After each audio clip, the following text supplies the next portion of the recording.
Peter Palfi of Peter Palfi Creative. How are we doing today? Good, thank you. How are you? Good, good. Thanks for joining us on the Witness Business Podcast. We're excited to chat with you about your um, really everything you got going. But I think we found you from your chessboards.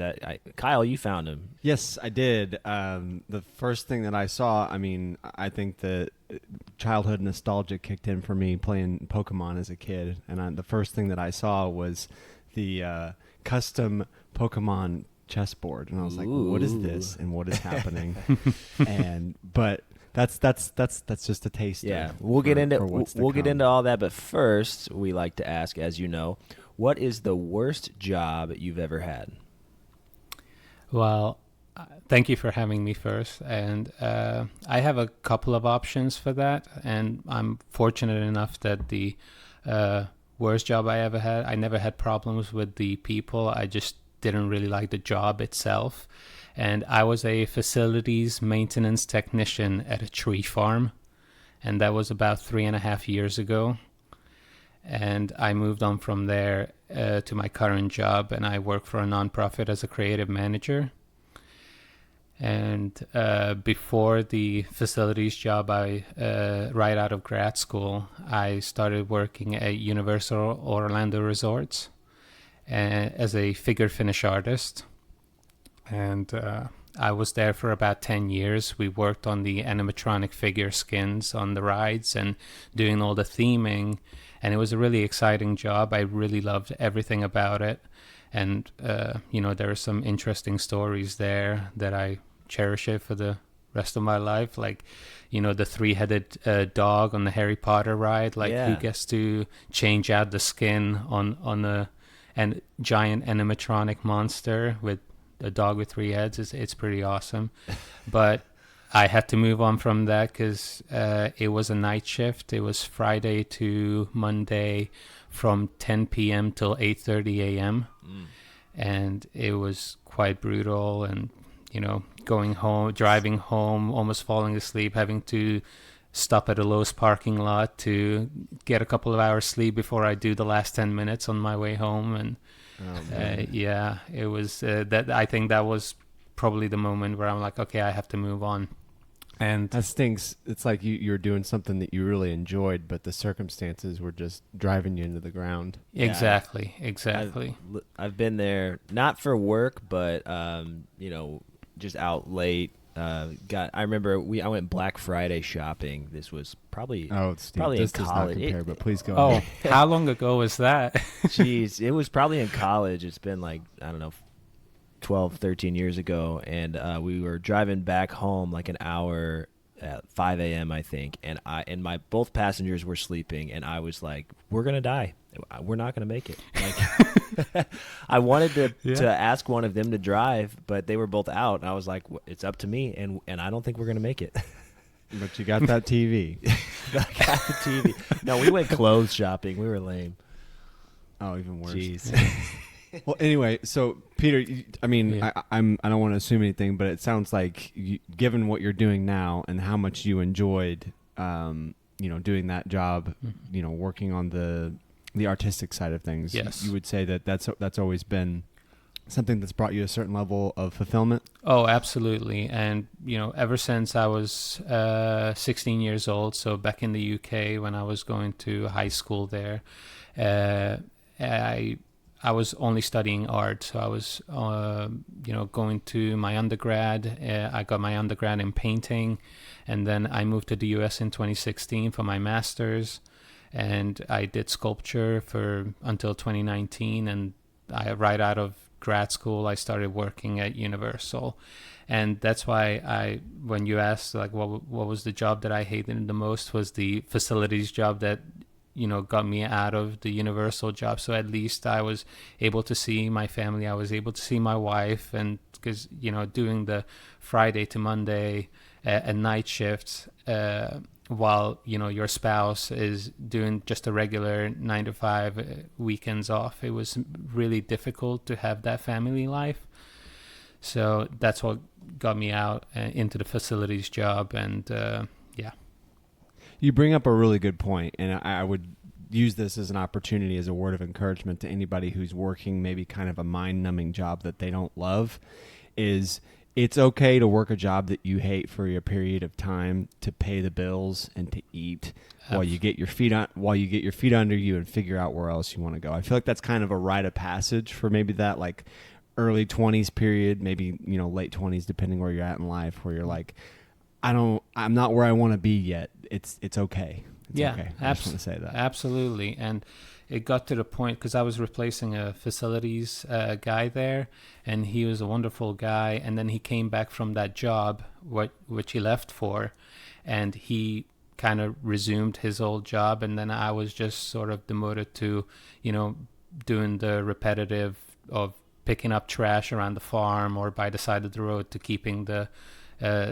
you know, the sides of the road clean. And it was just, I just knew I had to get out of that job. And when my son was born, when I was coming home, you know, we did the nighttime routine, doing all that stuff. And then when he went to bed, I was just started working on Illustrator, you know, building up a graphic design portfolio. I was always interested in marketing side of things. And I started applying to jobs, and eventually I got an interview with the current nonprofit that I work for now. And I've been there ever since. And I really enjoy that type of job. And, you know, doing the creative work, but that's how sort of it started with the side business, you know, doing the chessboards. Is I wanted to do something for myself. I wanted to, you know, create something that it's more fulfilling than just doing the task at hand. And I remember when the idea came to me with the chessboards and the Pokemon cards and the trading cards, is that I haven't played chess in about 12 years, and I suddenly just started picking it up because I saw a few videos online, and I'm like, oh yeah, I used to like playing chess. My grandfather taught me how to play it, and I was just sitting there last Christmas at my family's house in the UK, and everybody was asleep, and I was still up at 1 a.m., and my brother gifted me this beautiful chess set for Christmas. And then as an artist, you always look at things and seeing like, okay, how it was made, your image, you know, trying to process it in your head. Okay, how would I make this differently, or how would what would I do differently about it? And that was right at the time when I discovered the new, like the 151 Pokemon card set. And that kind of brought me back the nostalgia of, you know, opening up packs when you're a kid. And then I actually got one for the first time in 20 years and started opening it up. And I was thinking, oh, it would be quite cool to make this into a chessboard with all the images. And I just started typing things down in the middle of the night. And then when we got back from the holiday, I started sourcing out, you know, molds, different type of resins, started experimenting, and kind of got me back this joy of just making things for myself. And that's where everything started. So your brain just kind of kicked into overdrive. Like you've got your full-time work in place, Mm-hmm. and then you get this chess set, and then your brain is just automatically like, oh, I could do this, and I could do it better with my own little, you know, put my own thumbprint on it, basically. Yeah, That's what you're saying? Yeah, basically, yeah. So but it sounds like it started for you. It was just like, let me just, you know, as a little side activity, something to do for fun. Let me build myself a chess set based on my interest, essentially. So at some point, like, all right, maybe it's a question. At what point did that switch to being, okay, this is a fun little project and a board that I can have for myself, to, hey, maybe I can sell this. Maybe I can turn this into a little side business? Yeah, it started with right after the first video that I posted. And I only posted my first one in the middle of April of this year, and then it just suddenly started kicking off like crazy.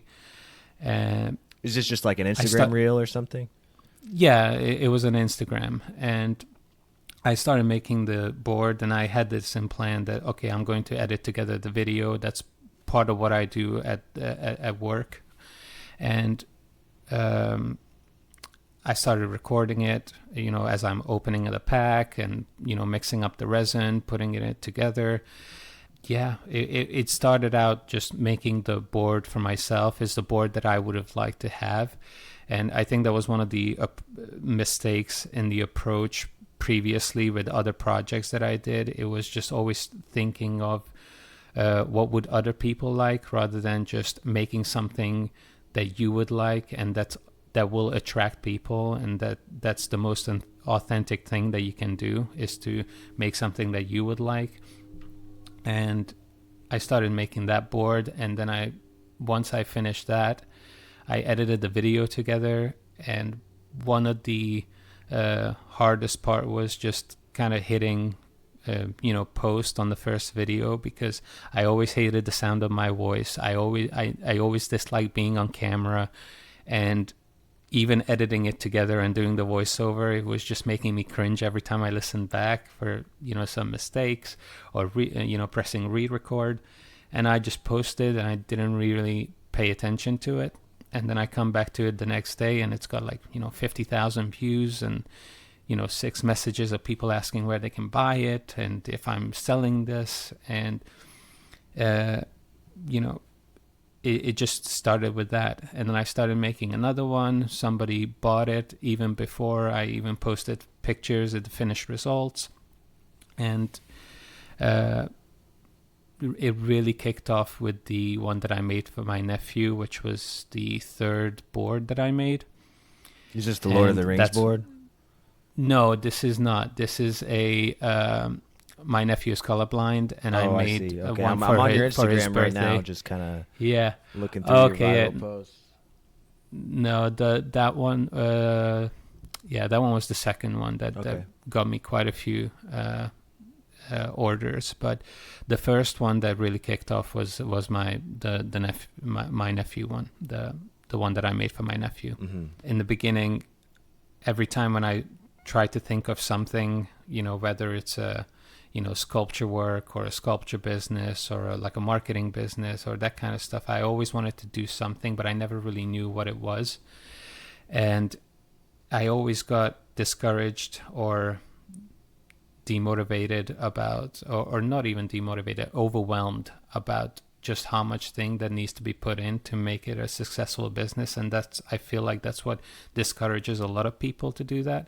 And this time I literally just, took it one step at a time. Just make the board, post the video. If messages come in, you just answer them, and just go step by step. And people started asking, okay, where can I buy this? Do you have a website? Okay, next step, doing a website. Okay, what do I need to do next? It's like come up with a name, come up with a brand. And it was just literally taking it one step at a time. And Nerds on Board is pretty clever. I gotta give you that. Yeah, thank you. It was actually a funny story behind that, because my wife and I were just trying to come up with names for it, and we ended up, it's like, oh, Nerds on Board, that kind of sounds cool. And we checked it, and the website was free, so we got the domain. And when I was doing the Facebook page, actually somebody already had Nerds on Board, and in their bio said check us out at nerdsonboard.com. And then I click on it and it goes to my website. So somebody probably bought the domain. Free marketing for you. Yeah, they let it lapse. Yeah, somebody bought the domain previously and never renewed it, and it was just happened to be available. But I think it was a surfing apparel company or that kind of stuff that they tried to do. So it was like nerds on surfboards. Never had a more confused customer. I know. Surfboards, and then you get custom chessboards. Yeah. So did you have experience working with woodworking and resin at that point, or was it in your pursuit of creating this chess set that you felt like you could do better, that you acquired that talent? No, I started doing woodworking and resin work as well back in 2012, I think 2012 in the undergrad. That's when I fell in love with woodworking, and most of my sculpture projects involved that. And when I was studying in Switzerland, that's when I was introduced to using resin and fiberglass in some of my projects, and I was just started putting things in resin, and I just love the clarity of it, that there's this dividing barrier and something that's preserved inside. And with the chessboards, that I just knew how the material behaved, and I enjoyed working with those materials. And so it wasn't a new thing that I needed to experiment with. Which is helpful, I imagine. Go ahead. So Steve. it sounds like this was all kind of a recent development. Like you only just started making boards. Was it this year? Yeah. It's actually when I came back in January, I made my board, and then next to everything else, I haven't. I think it was 2 months that it took me to do my first board. Yeah. And another couple of months after that to post the videos. So, have you? I guess how many of them have you sold at this point, and have you come up with a way to sort of streamline the process so that when somebody, say, you get 20 orders in a week, you know, is that 2 months per order? I mean, obviously it can't be. That's not a viable way to do business. But so how are you doing? How are you handling all of that? So that was one of the first things that it kind of struck me with the amount of people that were reaching out. It's like, okay, I need to as you said, streamline this process a little bit more. And I started getting the more orders I got, the more molds that I started to purchase, so I can make more at the same time. And last week or last couple of weeks, I got to a point where I'm able to make about 7 at the same time. And is that just then like a bigger like a bigger batch of or like what you pour or, your resin in is just like a bigger bucket essentially, and doesn't that doesn't that stuff harden really fast, or am I thinking of epoxy? No, I think there are fast curing epoxies, and but the problem with those that they heat up to a higher temperature, and it gets whatever you put inside gets kind of cooked in a way. Oh. And so you need a slow curing resin to get that crystal clear finish, and that's why the process itself takes so long. But that allows you you can make a bigger bucket, dump it across 7 boards, and not have to worry about moving quickly. Yeah, and it's not even the problem of making it faster. It's not even the size of the amount of resin that you're mixing up. It's more about how many molds you have. So how many molds that you can work at a time. That was the first thing to streamline it. But the second thing was finding a space, because you're working with resin, you're working with fumes. I started out at the office that I am now, and after making more than one at a time, it just kind of stinks up the place, so you can't really make that a viable space to work in. So I moved out to my garage, and while I was making the boards in the garage, I was renovating the shed that I had at the backyard as my studio space. So, next to work, next to family, doing the boards, I was also starting doing a complete renovation of the shed, which actually finished a couple of months ago now. I love being able to do this show because, just hearing stories like yours where, even though you have a full-time job, you're able to still pursue something that you're passionate about for side income.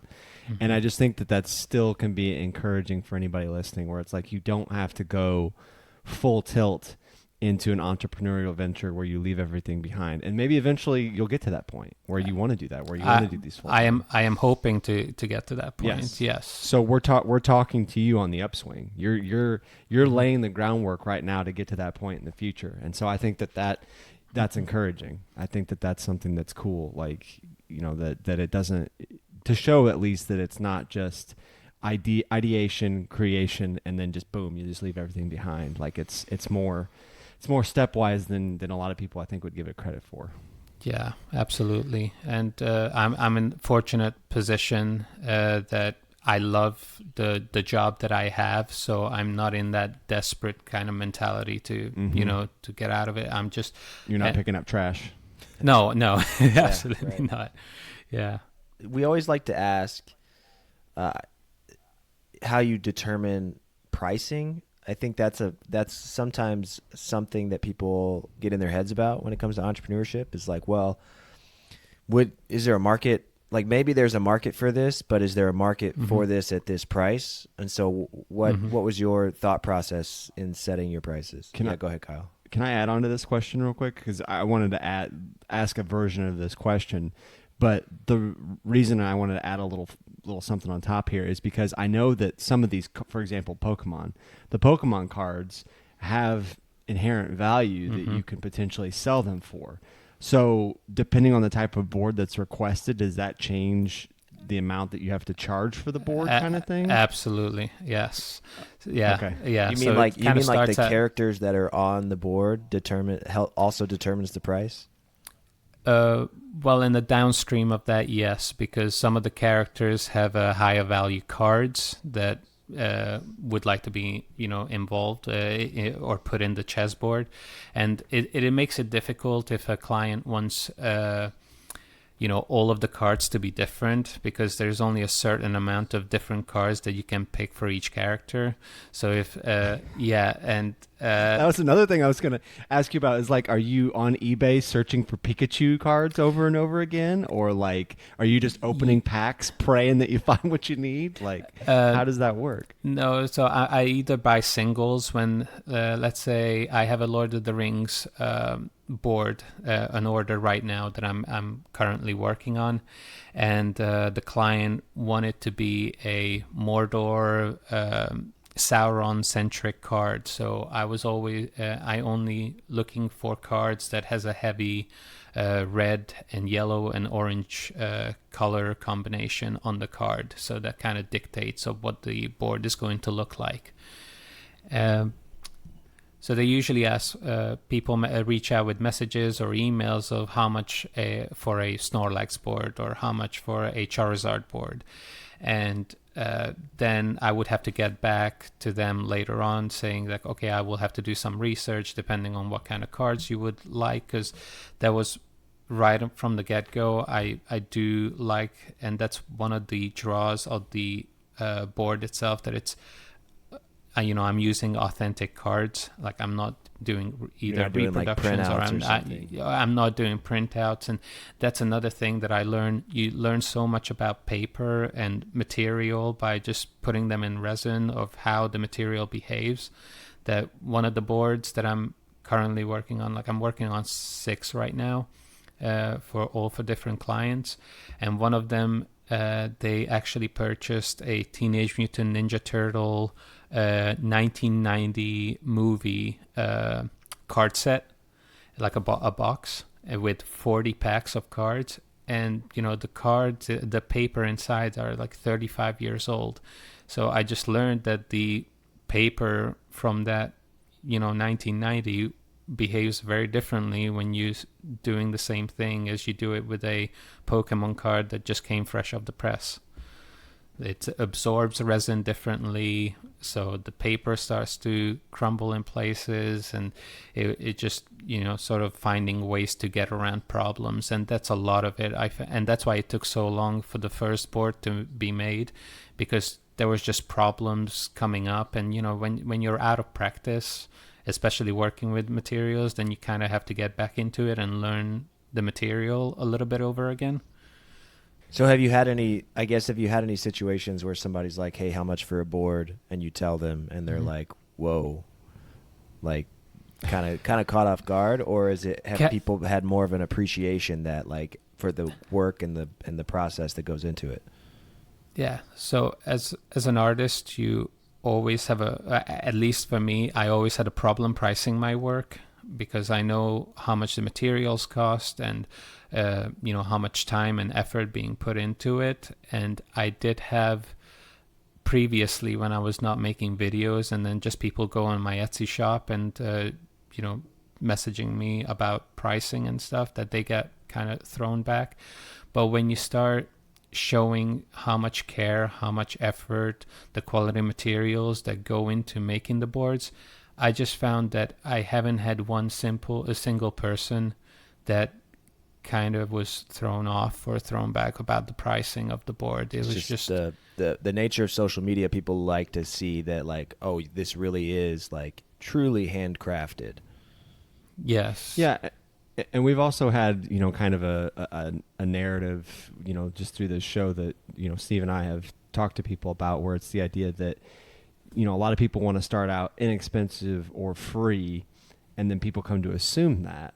But if you come out and you take ownership and you can demonstrate quality and time invested, things like that, then, I think you have more of a leg to stand on. But it is an interesting thing to consider, just since you as an individual business are able to make the rules kind of as you go here.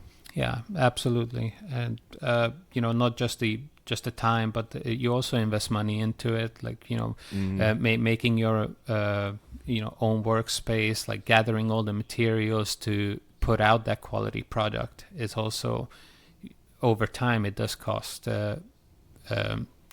quite a bit of money to just set things up, and everything is. I understand that, but the resin itself, the higher quality resin, the vacuum chamber to get all the bubbles out, and all the other tools that goes into making it, the molds, and obviously the time and the skill. The skill is worth something. Yeah, I mean, all the training that you did and everything. Yeah, I mean, you multiple countries you've put the study in the time. Yeah. Yes. Yeah. I'm going to take us off the business path just for a second for the sake of nostalgia and personal interest. If no one else is interested, then this is for me. Yeah. If you were to make a board just for yourself, what would it be? Ooh, I was not prepared for this question. Actually, you know what? I absolutely know. It would be a Rick and Morty board. And I tell you exactly why. I actually just got the chess set. It's right behind me. And it came a couple of days ago. I wanted to purchase that because I'm always looking for... how can I say this? I'm always interested in the design of the chess set itself. Because it's not just about the board, but it's about the pieces. I love the classic look, it's the recognizable look of the pieces, but I find it so interesting and fascinating how different sets kind of resemble, how they get around resembling the chess piece with their own IPs, like IP characters. And I really like this Rick and Morty one. I think Adult Swim made it with Hot Topic, and they released it a few years ago now, and it's that's what I would make.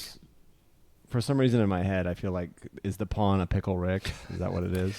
Actually, no. It's a Mr. Meeseeks. Oh, Mr. Meeseeks. Okay. Yeah. So the dark side is the sad Mr. Meeseeks, and the light side is the happy Mr. Meeseeks. Right. So a follow up to the question I just asked: what is the strangest is kind of a pejorative that I don't mean, like the most interesting custom request that you've gotten so far?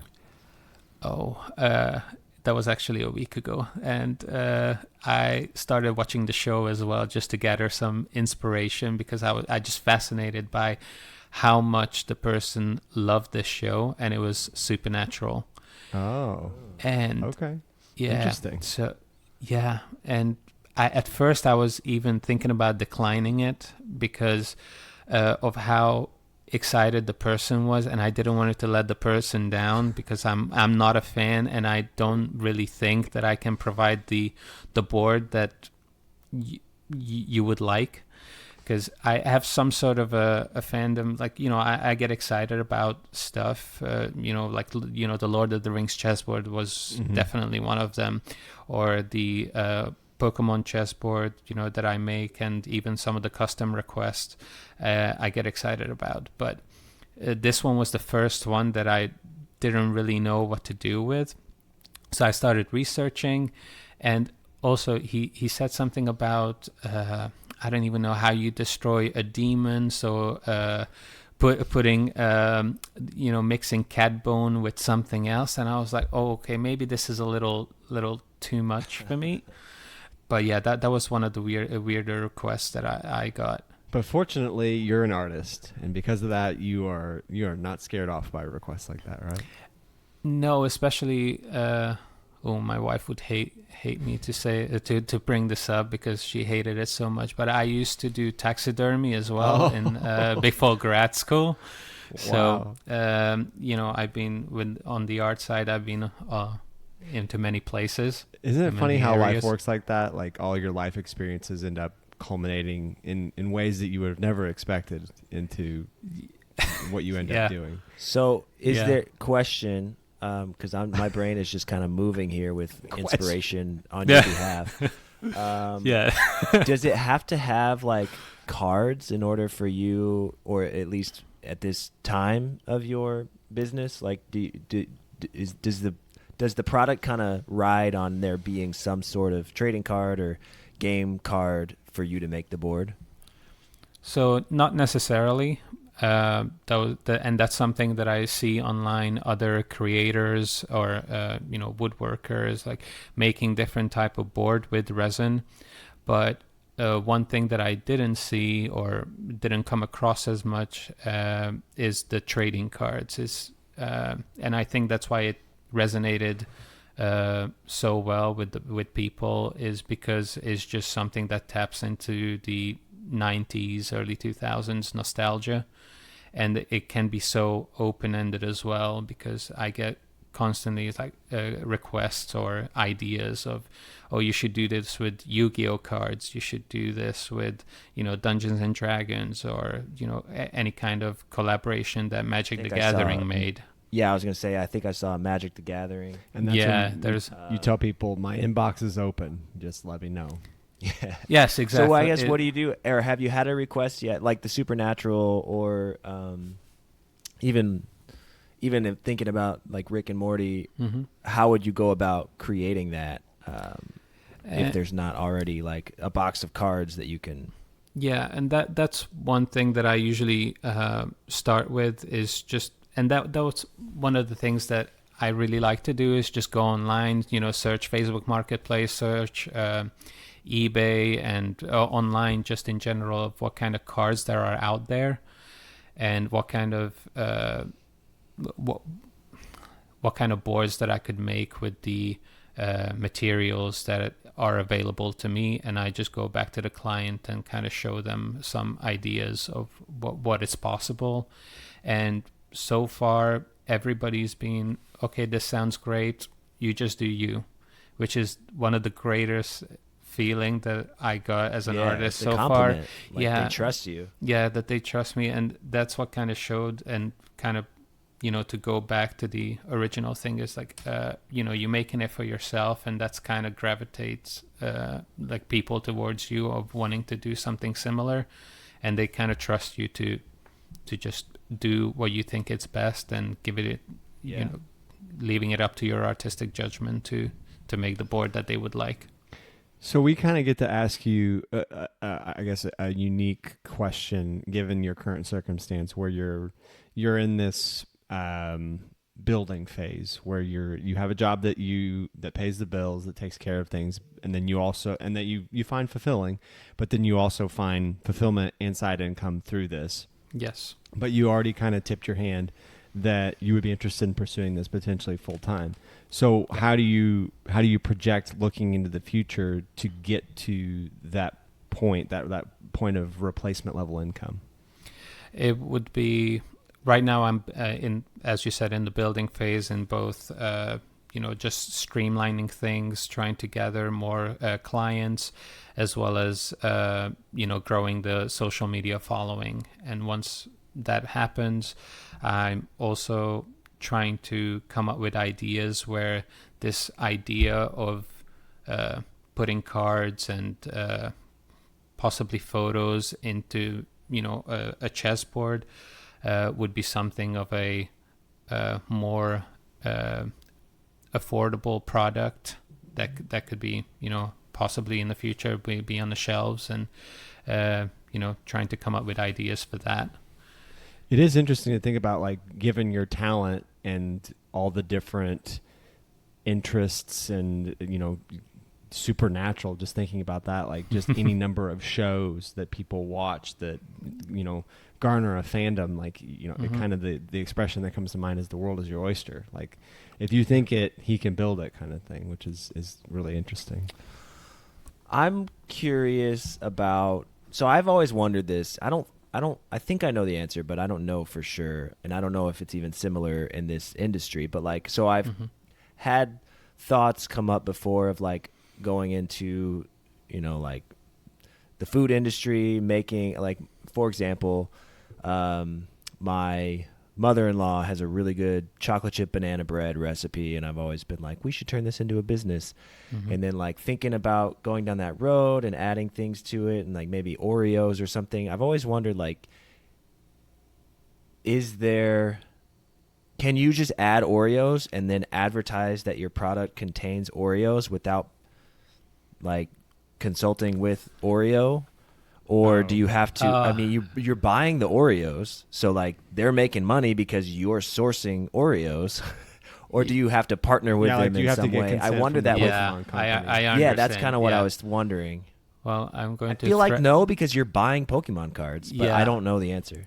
After consulting with a lawyer, I can comfortably say that it is fine, because I am purchasing the card and making it different enough where I'm not just reselling the cards by the Pokemon. Yeah. So now if Pokemon like partnered with you and just was like giving you cards, maybe they would have some sort of expectation that they get a piece of the pie or something. Pokemon, if you're listening, partner with Peter. Do it. Oh yeah, I'm sure that'd be a lucrative partnership. It's funny, Steve. And please don't sue me. Yeah, right. It's funny you say that, because every time Nintendo comes up, I feel like I should say that right now. Yeah, well, it's funny because whenever you're talking about, like, when you said I consulted, I thought you were going to say I consulted with myself and I decided it was.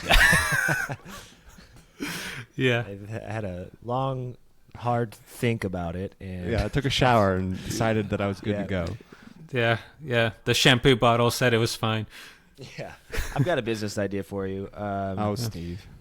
I mean, I'm just again, like I said, I'm just brainstorming alongside you. We are witnessing business, not giving him business here. One of my favorite games that my wife and I play together, we'll have friends over and play, is Disney's Villainous. And they have cards in there. And I think it'd be like super cool. I'm just thinking out loud here to have like, they have cards, and then you could there's probably enough villains to have a different villain for every square. And then you could even have pieces that are the Disney villains. So Disney, if you're listening, partner with Peter. So it's a great idea. So they do have Lorcana, the Disney trading card, and I did get a couple of requests and about princesses, for example, someone's daughter's birthday, and we're talking about that. But now, Steve, hear me out. So there's Disney options out there. You can go to nerdsonboard.com, Steve, and you can go to the custom board tab. Place a request. You can click on that, and you can place a request. I mean, I might like. I'm sitting here thinking, like, I bet I have a couple of friends that this would be like a really nice. Peter, special. This is as good of a segue as we're gonna get. Yeah. We would. Oh, he's holding a board. There's a Pikachu board that I just finished. Yeah, that looks cool. This is as good of a segue. We want you to take it from here. Tell us where people can find you on social media, find your website, where they could place an order, or inquire about their idea, like Steve has already done 3 or 4 times. Yeah. So as you said, it's nerdsonboard.com, and if you go to build your custom board, you can just leave your email and get in contact with me, and we can talk about a custom board, or you can find me on Instagram, TikTok, and less so on Facebook at Peter Palfi Creative. And I'm sure. And on YouTube. Okay, on YouTube. Yeah, I was just going to ask about yeah, YouTube. yeah. Do you have a time frame that you create for yourself for like the turnaround, or is it just like you're working as quick as you can?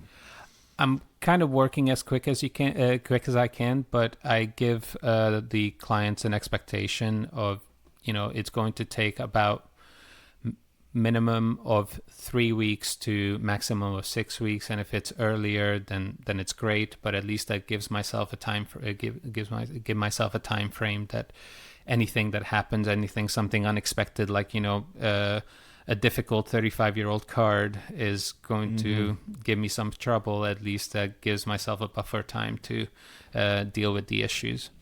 Well, I ask in part because at the time of recording here, we're in late summer, but Christmas is going to be on us before we know it. Oh, yeah. I know, and some people already ordering boards for this Christmas or for their anniversary, for example, for next year. I'm getting a Legend of Zelda one that's Ooh. Going to be pretty cool. Yeah, it's. You weren't kidding when you call it Nerds teaser. on Board. And that's what makes me excited about this, that it's not just I get to make stuff, but I just get to interact with so many different, genres and so many different fandoms.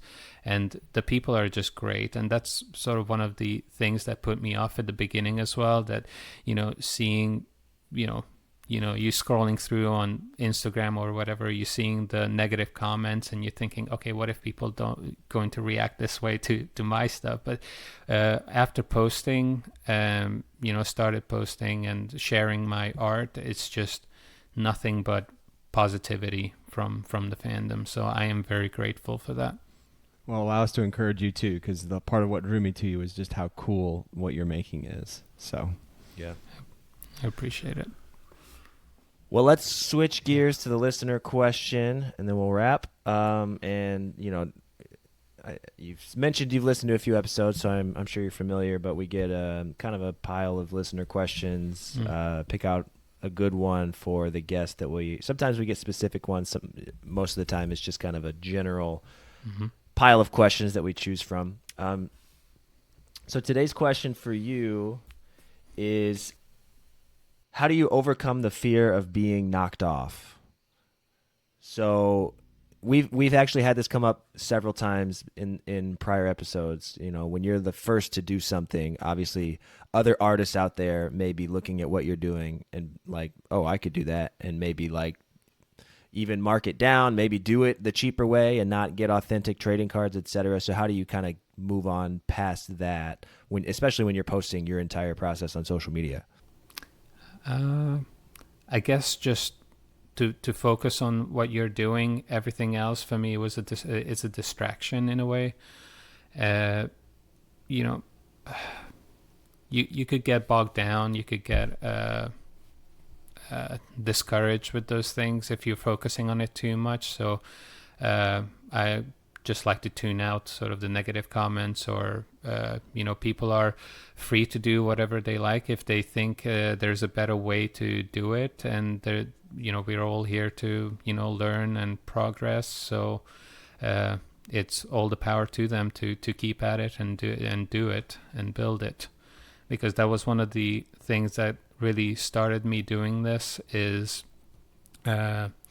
always struggled to find something that I believed in, that I can do for 10 years down the line, something that I can really stick with. And this was one of the first things when I made my first chessboard. It's like, yes, I can see myself do this for years to come. I can see myself working at this and just not stopping. And I think too, just to kind of add to that, I think social media is powerful in the sense that the people that come to your page maybe are seeing this process for the first time. Even if there's others out there, they're seeing you do it and they want a board from you. Like they saw the process, they saw the viral video, and they're like, I want that guy to do one for me, and I want a villainous board and this and that and the other thing. So we had Alicia Klimau of Heart Printed here maybe 15 episodes ago, and she had a similar thing where she did this. She was the first one to do this, like refrigerator magnet thing that she came up with. And now she's got a number of people that have knocked it off because she started posting about it on social media. But that was her response, was that like, people want to buy from me when they see me making it. And so I don't really have to worry about it. Now she does have a whole like law team to go after people who use her content to promote their product. Yeah. So there's that issue. But at the end of the day, I think people that see you on social media want to buy from you. Yeah. Yeah. And it's, and as I said, sometimes like answering comments and like trying to explain to people, but, I'm making these chessboards because I do like the game. But first, for me, this is an art piece, and then a chessboard second. So, you're getting an original artwork. So they're buying your original art. I love that what you're making can appeal both to a person playing chess who knows who Magnus Carlsen is, and also someone who calls the knight the horsey. Yes, exactly. So. You mean it's not called that? It is not. Wait till I tell you how it can move on the board. Oh wow! It's gonna blow your mind. Kyle, you sound like you just watched that Bluey episode. Oh, no, I didn't. But where he teaches his daughters how to play chess and it doesn't go very well. Oh, I gotta look that up. I bet you could make a good Bluey board. Oh my gosh! I could go all day. I'm sure I will get one in the future. you after people listen to this episode, they can get in line for their custom quote right after Steve. Yeah. So. Yeah, I need you to prioritize mine when I'm ready. Kyle, any other burning questions? No. I just really, Peter, we appreciate you coming on and joining us today. We're excited to see how you continue to grow. I'm excited to kind of track your journey on social media, and I think that it'll be one of those things like when someone wins a lottery ticket, like they may not say anything, but there will be signs. And it's like, someday when you're doing this full time, you may not say anything, but there will be signs. Yeah. And so definitely we're excited to see that for you. Yeah. I appreciate you guys having me. I just want to add that I think it's really cool. I think being an art degree is kind of the stereotype that people make fun of, like college these days. They're like, oh, they're just going to college to get an art degree and do this and that and the other and not make enough money to like pay their bills and blah blah blah. And it's cool to me to see you like getting after it and not just like complaining about student loans or something, but like taking your skills and turning it into a business that can grow and provide something valuable to the world. I think that's awesome. So I just want to praise you for that. Yeah, thank you. I know the stereotypes, of that, but to be honest, like you can look at it in hindsight. It's like, okay, you could say that was a waste of money, or like now I got a student loan to pay back. But it's like it's all part of the experience. Like without that, you would be somewhere completely different. You might have never come up with the idea in the first place if it wasn't for that journey. So everything, I do believe everything happens for a reason. And being a facilities guy collecting trash, that was part of the journey. Yeah, I mean it's only a waste, so to speak, if you don't use the experiences from it. It doesn't even necessarily have to be the degree, because there are plenty of people working jobs different from the degree they have. So exactly, and it's like what you make of it. Somewhere in the multiverse, you didn't get an art degree and you're doing something entirely different. And speaking of the multiverse, I think Marvel would be a great board. I thought you were gonna go back to the Rick and Morty board. No, that's a good point. Yeah. Peter, we're gonna go ahead and draw it to a close here. And hold on, I got another couple good ones. Because he's gonna just keep going. He's gonna keep going. Yeah. Or if you want, you guys can keep going. I won't be on here at that point. No, I got about 7 ideas coming your way. Please do. Peter, thank you so much for joining us. Yeah, we'll call it a wrap. Thanks for hanging with us today. I'm excited to share this one. Yeah, thank you for having me.